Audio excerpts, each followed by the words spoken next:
Hello, everyone. The first duty of government is to protect the safety of our citizens. That's what Attorney General Barr said when he was here at the White House just a few days ago.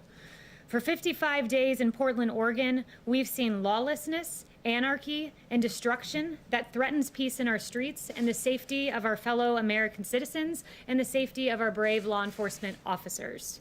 Yet some Democrats and some in the media continue to ignore reality. As Portland's Democrat Mayor Ted Wheeler tweeted, quote, "What I saw last night was powerful in many ways. I listened, heard, and stood with the protesters, and I saw what it means when the federal government unleashes paramilitary forces against its own people." That was a quote from the Democrat mayor, who quite literally stood in the middle of a riot as violent protesters attacked a federal building. That is appalling, and Mayor Wheeler's clearly failing at his duty to protect his streets and his city there in Portland. The federal government has a sworn duty to uphold the laws of the United States. Through field offices and federal facilities across the country, these agents protect and serve the American people. Yet the rhetoric of the left undermines our justice system, with Nancy Pelosi calling them stormtroopers, Jim Clyburn calling them the Gestapo, and Wheeler using the term paramilitary forces. Under President Trump, violent crime rates in America finally began to fall. Rhetoric like this cannot be allowed to set us back. Augmenting the Federal Protective Service, guarding federal property in Portland, our brave officers have since augmenting them, I should say, our brave officers have faced all of these various things, like rioters barricading officers inside the Hatfield Federal Courthouse, trapping officers inside. A, quote, commercial-grade mortar firework was launched by rioters. A federal agent's hand was impaled by planted nails. Another federal agent was shot with a pellet gun, leaving a wound deep to the bone, and tragically, 3 federal officers were likely left permanently blinded by the rioters using lasers pointed directly at their eyes. These are not the actions of so-called peaceful protesters, and the Trump administration will not stand by and allow anarchy in our streets. Law and order will prevail, and I have a short video for you because I want it to be real, what is happening right now in Portland. So if we could play that video, that'd be great.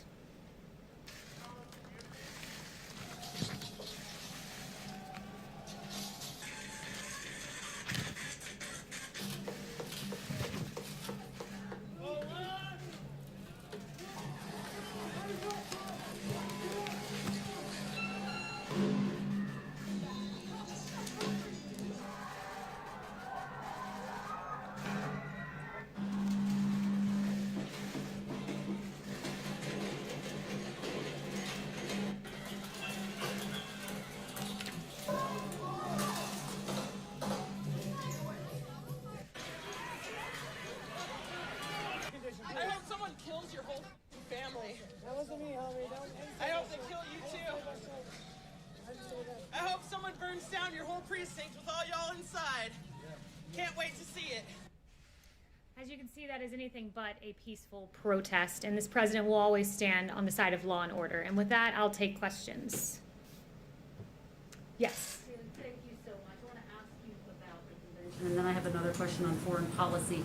First of all, has President Trump determined where he's going to or how he's going to deliver his speech? He said he was working on that yesterday. So he hasn't decided that just yet, but we have a number of really creative, exciting options that he's looking at. It's a question more for the RNC, but he's very excited about the prospect of what will come with the convention. And I want to ask you about something that he tweeted back in April. He said Joe Biden wanted the date for the Democratic National Convention moved to a later time period. Now he wants a virtual convention, one where he doesn't have to show up. Gee, I wonder why. Does the president regret that now? Well, as you know, I can't respond to Joe Biden. You'd have to ask the campaign about that. But the circumstances changed in Florida where we intended to have the convention. As the circumstances on the ground changed, the president changed his viewpoint on having the convention in Jacksonville at that particular location. I wanted to ask you about the president's phone call with Vladimir Putin. Did the president raise the issue of Russian bounties on the lives of American troops during that phone call? So as you know, that intelligence is unverified still to this day. There are dissenting opinions within the intel community. I won't get into the president's private discussions with a foreign leader. I was not on that call, but that intelligence is still unverified. But rest assured, our president will always stand with our military and protect them against any and every foreign adversary. He made a determination, Kayleigh, about what happened. He's been briefed now, right? Yes, thank you. Kayleigh, thank you. Yes, Nancy Pelosi and Mitch McConnell announced that John Lewis I'll come back to you next. will be lying in state at the Capitol Monday and Tuesday. Does the president plan to go to the Capitol to visit John Lewis on one of those days? I have no announcements about the president's upcoming plans, but John Lewis was a civil rights icon. We lowered the flag at the White House here to signify that. So I have no future announcements of the president's plans other than to make that one note. Yes. Thank you, Kayleigh. So the Senate has approved overwhelmingly a bill that would require the renaming of bases that are named after Confederate leaders. How is it that Senator Inhofe assured the president he was going to be able to remove that from legislation that has passed both chambers of Congress? Yeah, I'll leave that to Senator Inhofe as to how that works legislatively speaking, but the president was assured by Senator Inhofe that that would be changing and that Republicans stood with the president on this and stood with the rest of America. 56%, according to an ABC Ipsos poll, are opposed to the changing of the U.S.-based name. Kevin. Kayleigh, thanks. Two quick questions. I think you probably hear this often. When can Americans expect some money in their pockets by way of stimulus? What's the president's plan to get that money to them as quickly as possible? And just a question about COVID reporting. Is the White House at all concerned about inaccuracies or inconsistencies with respect to COVID death reporting? So first, let me note when we look at numbers, we want the most accurate reporting. And I went through last week at the CDC numbers. We want to make sure hospitals are truly reporting all the information they're getting. One of the systems of data gathering, only 81% of hospitals were reporting into. Another HHS system was getting a more full picture of what we're seeing in hospitals. So we want to ensure all of our information is accurate. And we trust the numbers that we're getting from HHS and CDC. And with regard to phase 4, those negotiations are ongoing. These are long and extended negotiations, but we feel that it's very important from the White House to address unemployment insurance in particular, and also money for schools and ensuring that the money for schools enables students to make school choices like actually going to a physically open school. So right now that's where the discussions lie at the moment. One more quick one very quickly. Drug pricing is so critical to America's seniors. Often you hear terrible stories, frankly, about people having to ration drugs because of the incredible cost. What exactly practically can the American public expect the president to do to lower the cost of prescription drugs? That's a great question. The president today at 3 p.m. will be talking about drug pricing, and he'll be announcing some actions he's taking on that front. So I'll leave it to him to announce those future actions. But in 2018, he released a landmark blueprint to lower prescription drug prices. It's an issue he's been very passionate about, which is why he signed legislation ending the gag clauses that stop pharmacists from informing patients about lower drug prices, and average basic premiums for Medicare Part D prescription drug plans have actually fallen by 13.5% since 2017. So he's done a lot already, but more to come this afternoon, actually. Caitlin. I have two questions for you. This morning, Dr. Burke said that it is still an open question how rapidly children under 10 can actually spread COVID-19. But the other day, the president said they don't bring it home very easily and they don't transmit very easily.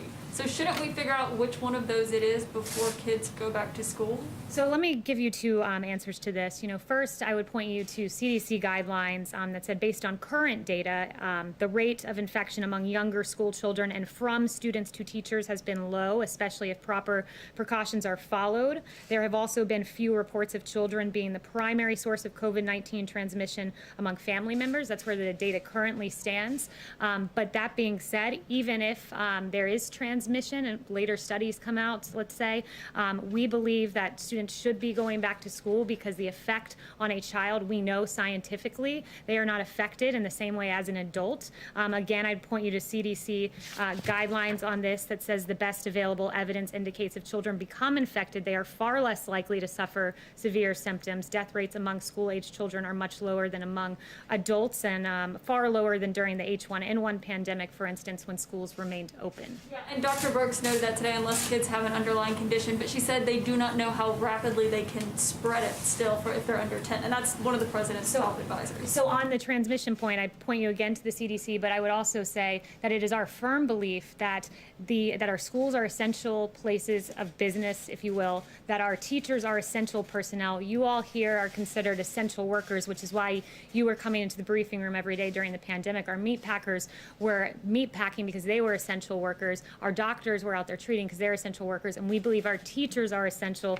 Particularly, I pore over the data on schools often, and the one thing that really stuck out to me, I read through the entirety of the CDC guidelines, was that I talk about child abuse often, and 1 in 5 cases being reported in schools. Well, the CDC guidelines went on to say there has not just been a sharp decline in reports of suspected maltreatment, but tragically a notable increase in evidence of child abuse when children are seen for services during the pandemic. For example, in Washington, D.C., Child and Family Services Agency recorded a 62% decrease in child abuse reporting calls between mid-March and April compared to the same time period in 2019, but saw more severe presentation of child abuse cases in emergency rooms. That's a tragedy, and our schools must reopen. Okay, my question Yes. was about transmission rates, but anyway, my second question is also And I on the answered that. president's call with the Russian president yesterday. Today, the nation's top counterintelligence official said that Russia is one of 3 countries that is actively working to interfere in our election. Did the president bring up election interference on the call with the Russian president yesterday? Again, I wasn't on the call, but the president, I was not on the call. The president has taken more actions for election security than his predecessor, who gave a stand-down order when he learned about election interference. Susan Rice gave that stand-down order. Obama's intel chief even confirmed that stand-down order was given. By contrast, we've given a ton of funding to election security. We take our elections seriously, and we believe in election integrity. My question is, did President Trump bring it up on the call? Justin, yesterday? I was You're not on the answering. call, Caitlin. Stop yes or no? filibustering. Justin, let your colleagues You're ask not answering my questions. question. Justin, Did he bring okay, it up? Justin no longer has a question. Anyone else? Kayleigh, Kayleigh. Okay. around 20 million Americans are receiving expanded uninsurance benefits, and some are going to receive the last of those checks tomorrow. Have Senate Republicans in the White House settled on a plan yet to extend UI? If so, can you explain what that plan is? And if not, did you wait too long to try to sort this out? Those discussions are still ongoing, and I'm not going to get in the middle of the negotiation, other than to say, when I answered Kevin's question up here, I said that our priority right now is we feel it's very important to address extending those unemployment insurances, and how that looks, I'll leave it to them, but that is, unemployment insurance is a top priority for us right now. China ordered the closing of one of our diplomatic facilities there in retaliation for what happened in Texas.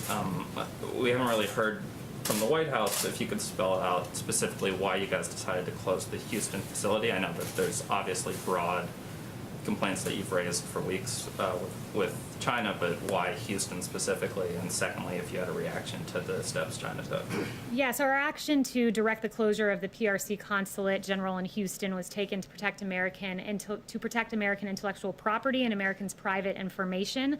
For years, the CCP has undertaken a whole of society effort to steal American technology and intellectual property for commercial gain, and many of those activities are directed from PRC diplomatic facilities, and we urge the CCP to cease these malign actions rather than engage in tit-for-tat retaliation. So that's where we stand on that. Jeff. Kayleigh, the president's tone on the virus this week seems to have changed. He's advocated a few different times for Americans to wear masks. He said that the the pandemic would get worse before it gets better. He canceled most of the convention, or certainly the Florida part, yesterday.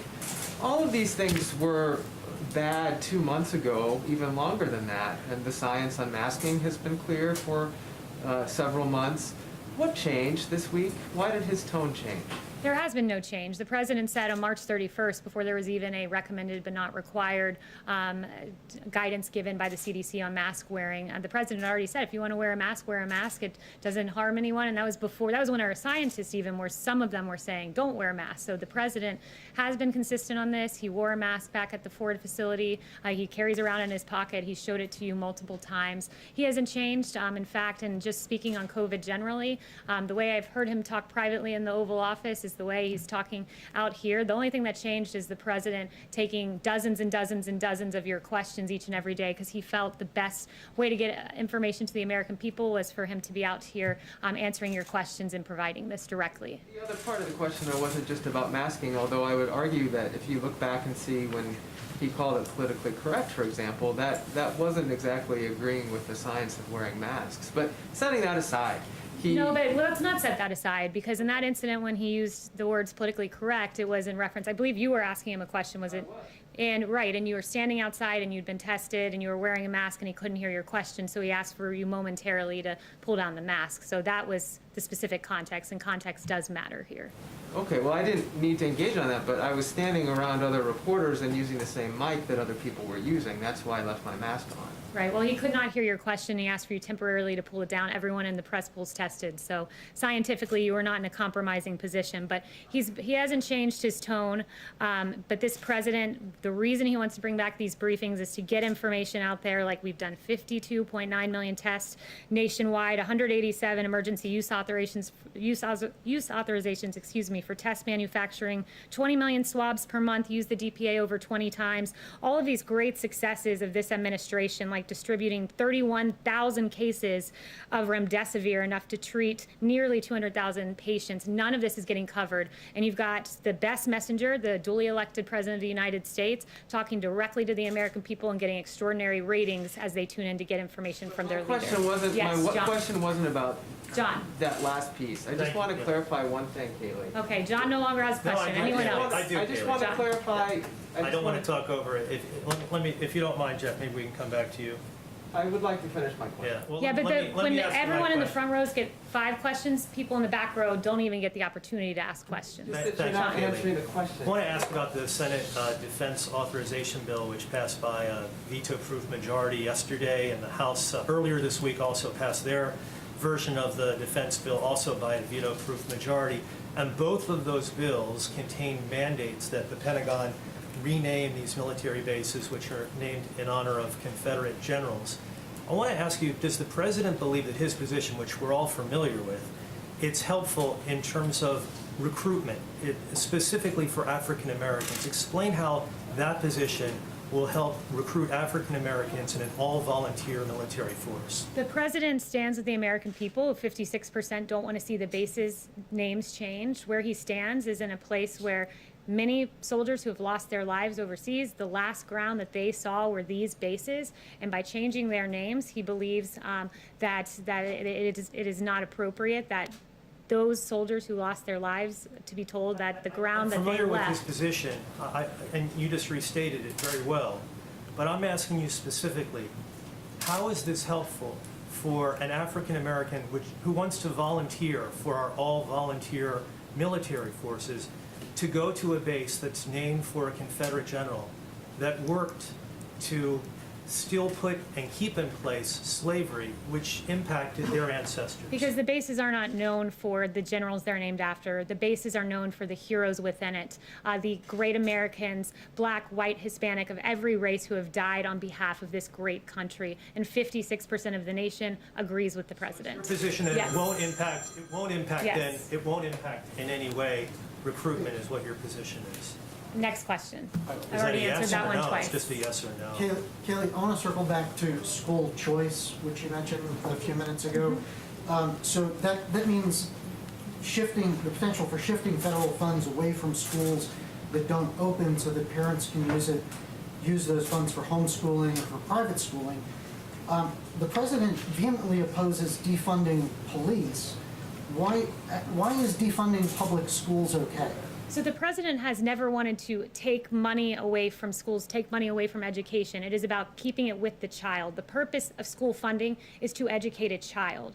The child, if a school is closed, loses the opportunity to receive education and needed social services. I put up the chart a few weeks ago from McKinsey & Co. That showed that the student most impacted is the low-income student who's in a low-income community and doesn't have the resources as some other students. So that student should not not be deprived of an educational opportunity and forever never be able to recover the deficit that that child has had by being out of school for an entire year or more. The schools in those underserved communities also are the ones that generally have terrible ventilation.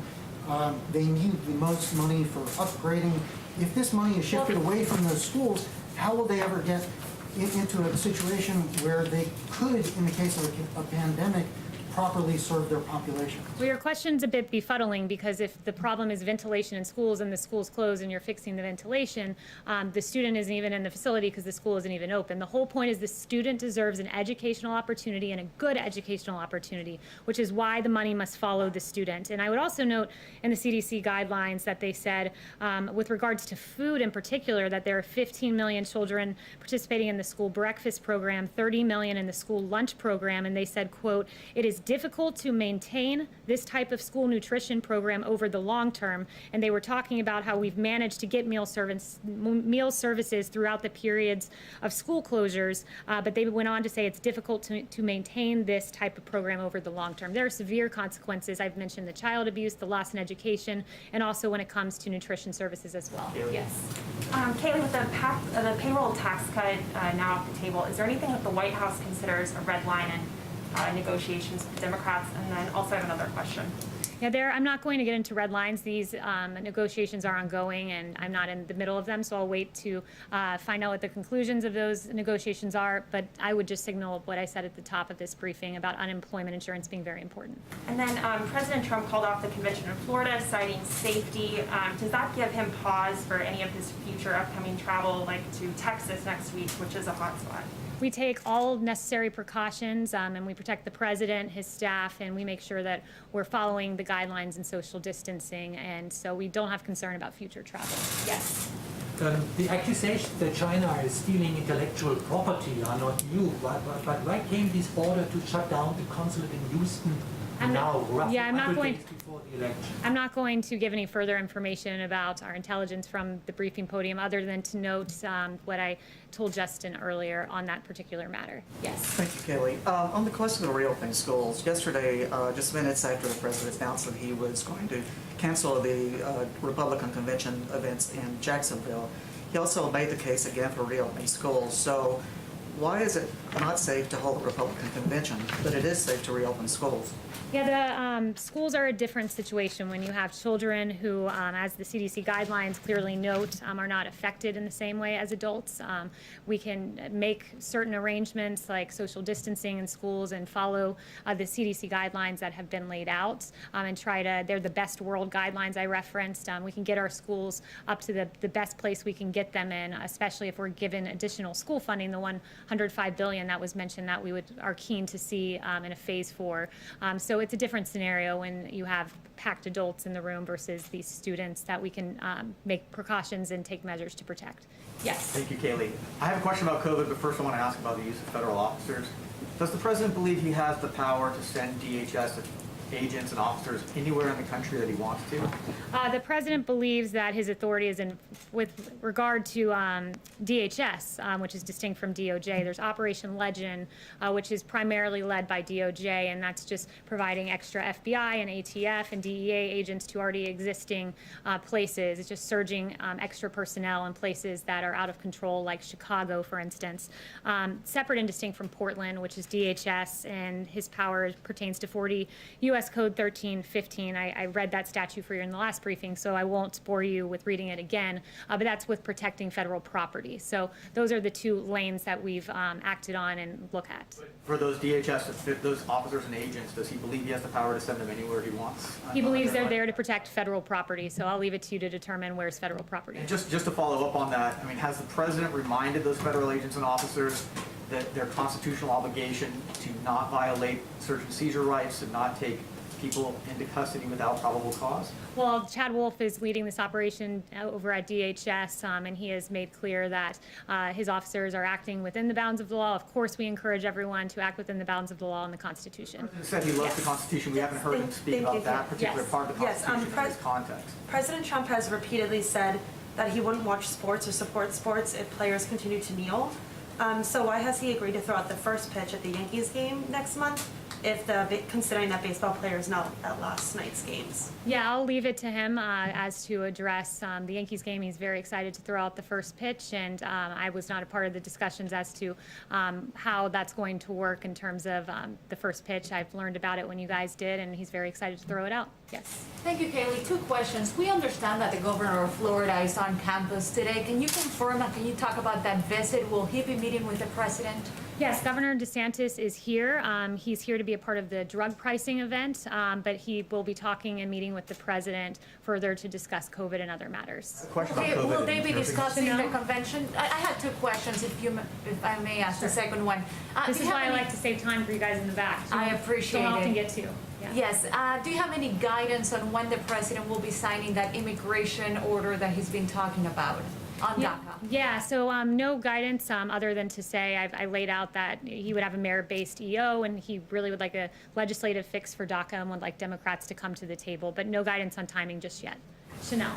Thank you, Kayleigh. On federal law enforcement efforts, namely Operation Legend, we're talking about funding for a lot of these programs. Anytime we're talking about federal anything, we should be talking about the money behind it. So with Operation Legend, it appears to be filling a law and order void in majority Democrat cities. So given this fact, in terms of the funding, would the citizen of, say, Springfield, Missouri be called to pay for the security and the federal protections of the incompetence of Chicago, Illinois? Is that something that has been discussed as far as funding for Operation Legend? I'm not aware of that being discussed in particular. I think where the president's head is at right now is, you look across the country and it is Democrat streets where you're seeing a lot of this lawlessness. In Minneapolis, murders have spiked 94%. Philadelphia, murders have spiked 27% over a year ago. New York City, 277% increase in shootings over a year ago. Chicago, the most egregious, 414 people killed, 50% increase over a year ago. We saw under President Obama, violent crime started to tick up, started to come down under this president. He restored law and order. And then this defund the police movement has been an absolute travesty. And it's why you have 67% of Black Americans who worry that the criticism of police will cause police to pull back. So this president is looking at this in a saving lives lens. I want to save lives. I'll put federal money in, as he did. Financial assistance was announced with AG Barr, and also additional manpower. He's very keen on seeing the violence in our streets end. He wants to protect the people of this country when derelict Democrat mayors and governors do not. And he's also appalled by cancel culture, and cancel culture specifically as it pertains to cops. We saw a few weeks ago that Paw Patrol, a cartoon show about cops, was canceled. The show Cops was canceled. Live PD was canceled. Lego halted the sales of their Lego City police station. It's really unfortunate because I stand with, and the president stands with, the 63% of Americans who think police officers are one of the most important jobs in this country. That's 63%. And with that, Caroline Levitt, one of our great assistant press secretaries, today went to great pains to make contact with the Southold Police Department in Suffolk County. We saw a very touching video that we loved, and she got the approval of the police department and the parent to show this video because I think this is emblematic of where America stands with regard to our police. So if you wouldn't mind playing that video, that'd be great.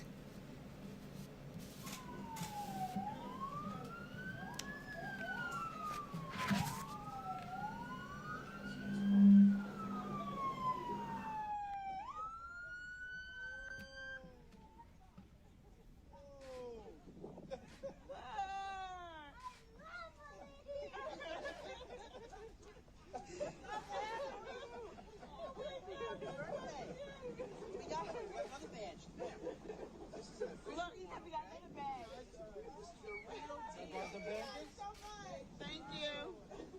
What you want to be when you grow up? Yeah. They'll still be here, so.